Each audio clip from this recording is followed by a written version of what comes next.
Во ово издание на Newsflash ке гледате.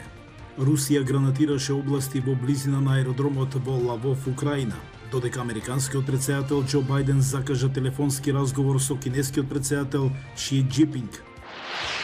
Бајден сака да знае зашто се залага Кина, вклучително и основните принципи на повелбата на Обединетите нации, како и основните принципи за почитување на суверенитетот на нациите. А украинската влада прави се што може да ја одржи економијата на земјата за време на руската инвазија. Сепак парите брзо се трошат. Колкавав заем одобри ММФ. Останете со нас и ќе дознаете.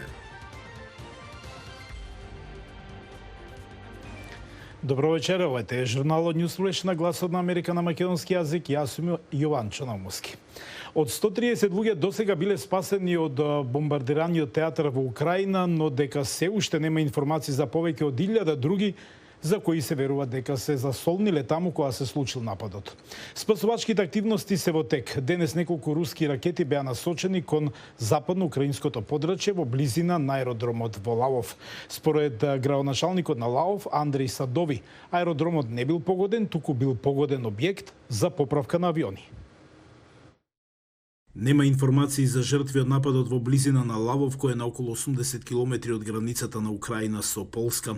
Во областа околу аеродромот можеше да се забележи голем облак од чад. Во меѓувреме во Мариупол преживеаните почнаа да излегуваат од театарот што беше погоден од руска ракета во средата. Се верува дека стотици луѓе, вклучително и деца, нашле заслониште во драмскиот театар. Се уште не е јасно колку луѓе го преживеале нападот.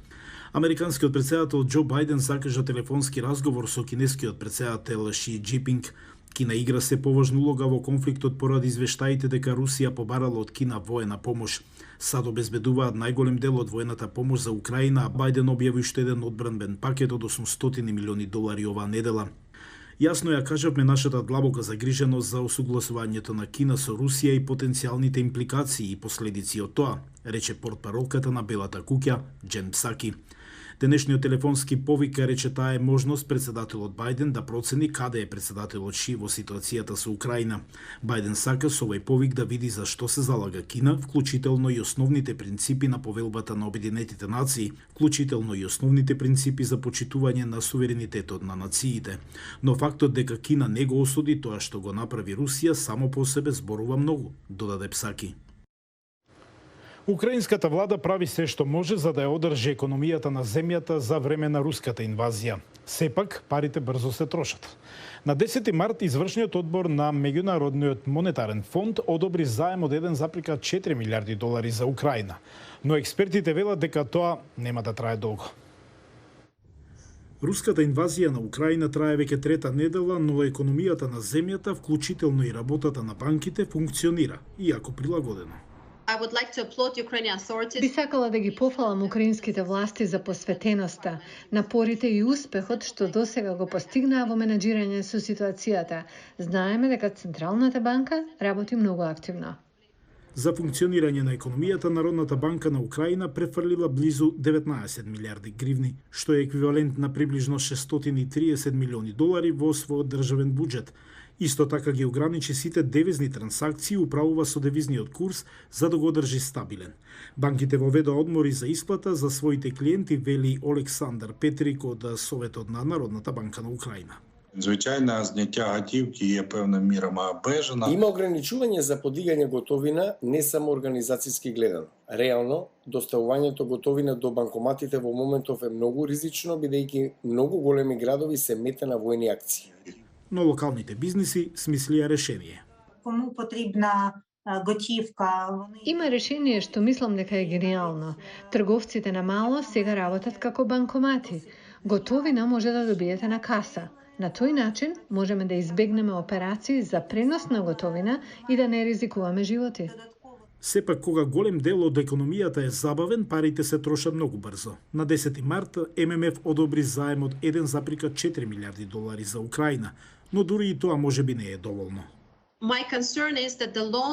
Загрижена сум дека заемите може да бидат доволни за 1 месец, а не за цела година финансирање. Рибакова предупредува дека инвазијата ќе се одрази врз профитот и врз способноста на земјата да произведува добра.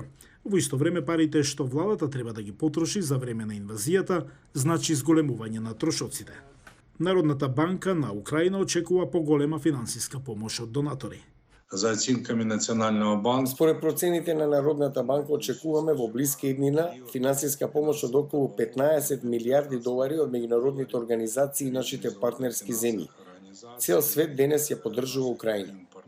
Економијата на Украина мора брзо да се прилагоди на воено сценарио, но и покрај релативните флексибилности на владините финансиери, на земјата ќе ѝ треба меѓународна помош за да опстане во тешките економски времиња.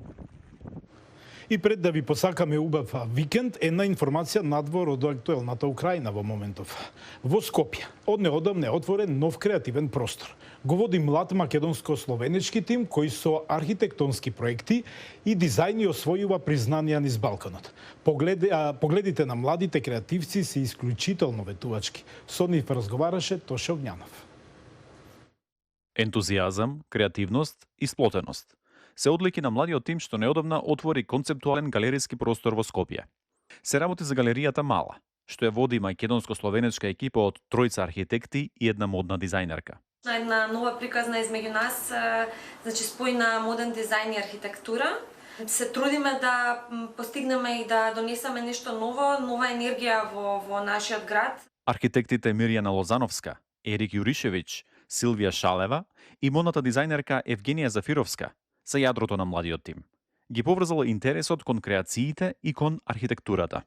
Приказна почела кога сам био ја у бити у странство на измени као студент и тада су ме у бити повикле колегице зашто не направиме нека приказна заедно, нека конкурс, веќе пред 3 години и уместо и така почело тоа од едног конкурса, уместо да се не забраво и одишол дале у Берлин радит, сам одлучил да се вратим према југ.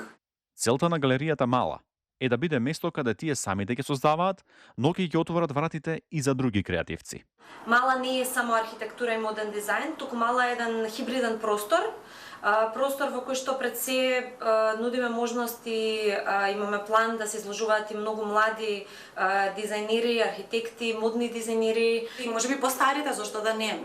Немаме тука реално ние ограничување во возраста, се поврзани помлади и постари, да го споделиме своето искуство, затоа што тие знаат нешто од нивното време, ние знаеме нешто од нашето време. За оваа млада екипа, меѓудржавните граници веќе одамна се минато. Нивни проекти и дизајни патуваат низ Европа и освојуваат награди. Во Вуковар веќе се гради и средно училиште, според проект на архитектите од тимот, кои настапуваат под името Контра. Има толку некој потенцијала, што некако можда овде во овој крај не е откривен. И што би го треба потенцират, што више дати на млади луѓе могуćност да се развијаат, да се покаже во својом потенцијалу. Затоа е почела таа приказна и сама. Дизајнерката Зафировска пак се истакнува по тоа што во дел од модните креации користи нов вид материјали. Најдов и истражував малку за поинакви материјали, да биде нешто поинтересно и свежо за во Скопје, во Мала. Изработив со мојот тим елек од пинатекс материјал, од листови од ананас. Стварно е многу иновативен и ќе замени кожата. Значи сите се борат за животната средина, што е и мојот акцент на колекцијата. Плановите на овој млад тим се големи.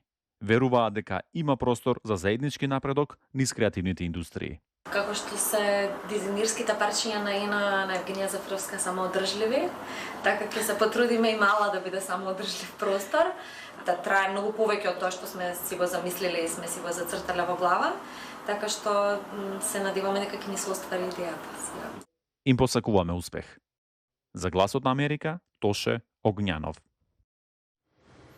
Го гледавте петочното издание на Newsflash на Гласот на Америка на македонски. Јас сум Јован Чономовски од студиото во Вашингтон. Ви посакувам пријатен викенд. Се гледаме повторно во понеделник. До тогаш пријатно.